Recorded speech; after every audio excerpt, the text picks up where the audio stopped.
Before the video starts, I just want to say that I do stream on Twitch every night, starting at right around 8 p.m. Central Standard Time, twitch.tv/deadredhead. I hope to see some of you guys. Thank you for clicking on the video.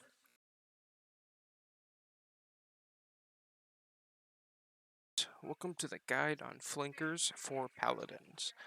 So, this class in Paladins is going to be your characters that are highly mobile, deal a ton of damage, but are very squishy.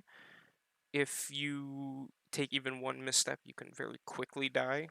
That's kind of the point. So, for example, in this class, we have Talus, Eevee. My favorite is Maeve. Moji's really strong as well. So let's go through and I'll show you why exactly these work. So all of them do quite a bit of damage. I mean, Talus, for example, is 110 every 0.1 seconds. He's also got a charge, and his rune of travel is what makes him so strong, right? You're going to drop a rune on the ground, and your base is 10 seconds. You have 10 seconds to run around and try to get your high priority target kill, and then teleport back. Eevee, for example, has her soar. She's just going to take flight on her staff as it says fly away. She's also got a blink, and she does 850 damage every 1 second. Moji, he's got his right click, left click. They work together. You stack up and then pop the stacks. Deals a ton of damage. He's also got his scamper, which he just runs really fast, runs away. He's also got his magic barrier that absorbs attacks. So he gets in, deals the damage, blocks whatever you're going to throw at him, and then runs away. And then Maeve, my favorite, she pounces forward, deals damage. Her prowl, she just gets a ton of movement speed. She jumps higher. She can use this to either engage in a fight or reposition or get out of a fight. And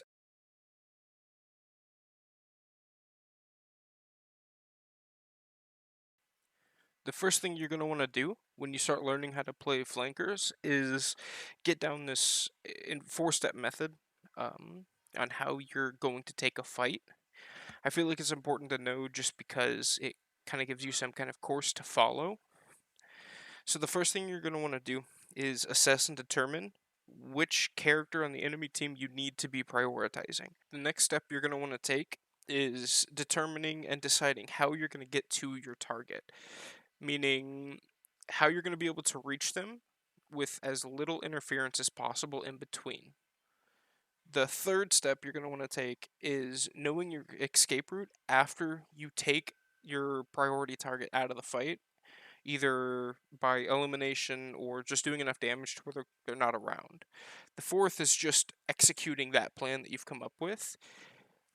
And all of this is going to happen, the planning out, knowing who you're going to have to fight, how you're going to get there, how you're going to get out and doing it, should only take about 2-3 seconds. You want to be able to formulate all of this very quickly so you're able to adapt to what you need to get done without this huge time wasted of just standing around. So to really break down the first step, because in my opinion it is by far the most important, the reason it's so important is if you know who you need to take out and when you need to take them out, just being able to adapt to that throughout the game is going to be able to cause your team to swing as many fights as possible.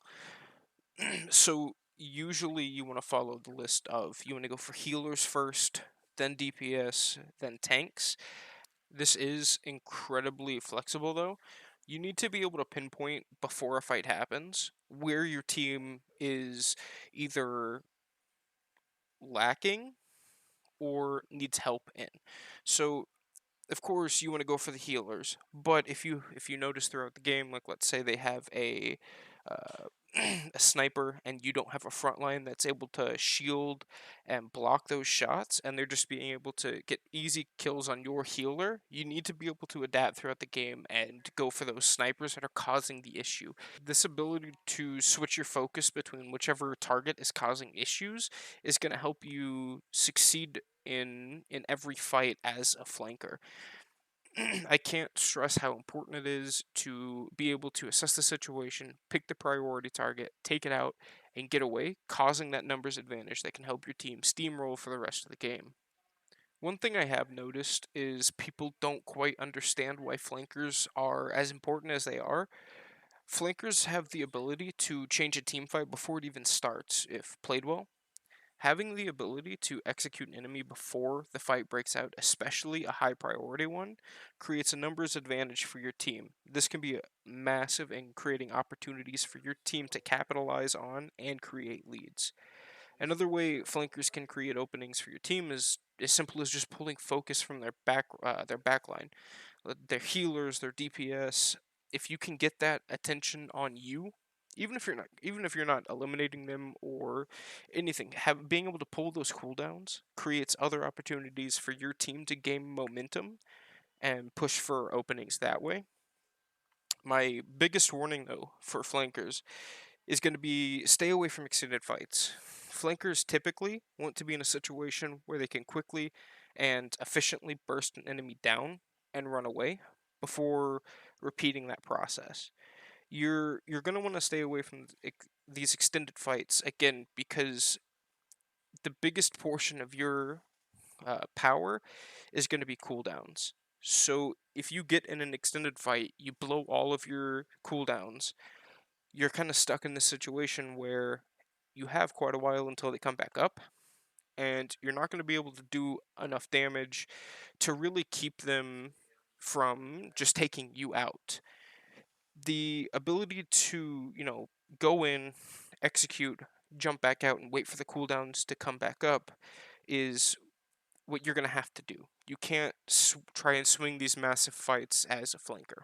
On top of that, the flankers are going to want to take these small skirmishes and then use those to transition into a successful push.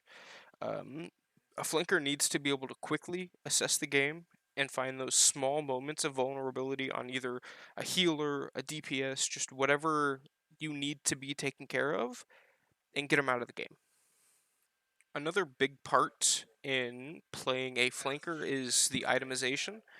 So it can go many ways, like many characters, but I will definitely say that cauterize is almost always going to be a good thing to have. Being able to reduce the healing that your target's getting will allow for easier bursts. I can't stress how important that is. Just being able to take that priority target out of the game with no issues causing it to take longer than it should.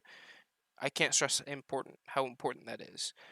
Alongside Cauterize, for many flankers, Cronus is going to be a pretty good thing to have.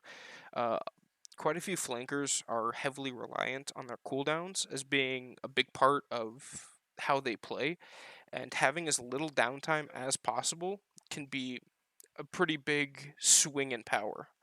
Um, Nimble as well can be useful. Just giving that extra movement speed, allowing you to be either a little bit more slippery, meaning harder to kill, or being able to just reposition quickly so you can take the opportunities when they present themselves. As a whole, your items will be based on how the game is playing. Uh, for example, if the enemy team is running a really high healing character like Saris, Cauterize is a must. If you notice that when you go in to execute their healer or whoever your priority target is, and you are getting shredded by someone like Victor, Tyra, or Vivian, for example, maybe you want to pick up Haven just so you can last a little bit longer, burst your priority target, and get out. On the flip side of that, though, if you're getting stopped by high area of effect damage, maybe pick up Blast Shield.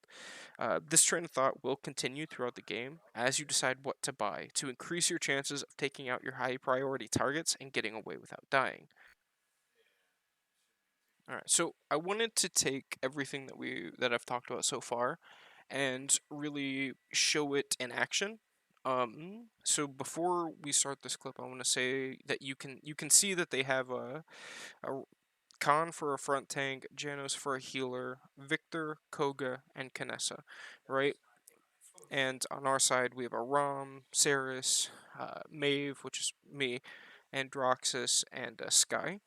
So I know that going into a fight with this team we're going to have to do one of two things. We're either going to have to A, instantly eliminate the Janos to get him out of the game, or B, we're going to want to go for that Kinessa because we don't have any kind of shielding front line to stop the Kinessa from weaving shots into whoever she feels like. So as the game starts, I know that either on point or the left side are going to be highly contested, so I'm going to want to head to the right and challenge anyone that comes up. I notice right away that someone is over here, it's the Victor, but if you watch him turn around and run the other way, I know nobody else is going to be looking. I instantly see the Canessa by herself with nobody else there to help her. You take her out really quick. You know the Janos is going to be close by because he's got to stay back to heal, and then we're going to push on for the third who already died. What's important here is you follow that, taking out the high priority targets, and then we're going to switch to the last person being the con. I also want to point out that after you win a fight like this and your team's on the point, especially on a flanker, it can be incredibly important to go ahead and move up and try and stop people from coming back and contesting. So as you can see right about here, the Victor's going to run by, just trying to get back to point. He doesn't know I'm there. We get an easy cleanup on him, and that's what you're going to want to do on repeat. Find those high priority targets, go in for them, take care of them, and get out. And then continue that snowball even after you have won the fight. Alright, now that we covered everything that I wanted to talk about, I do just want to do a real quick recap. So you want to do the 4 steps, prioritize, strategize, know your escape, and then put that plan into action. Secondly, you're going to want to take your openings and capitalize by creating a numbers advantage through an elimination, or just pull attention to allow the rest of your team to capitalize. Take short, bursty fights, not extended fights.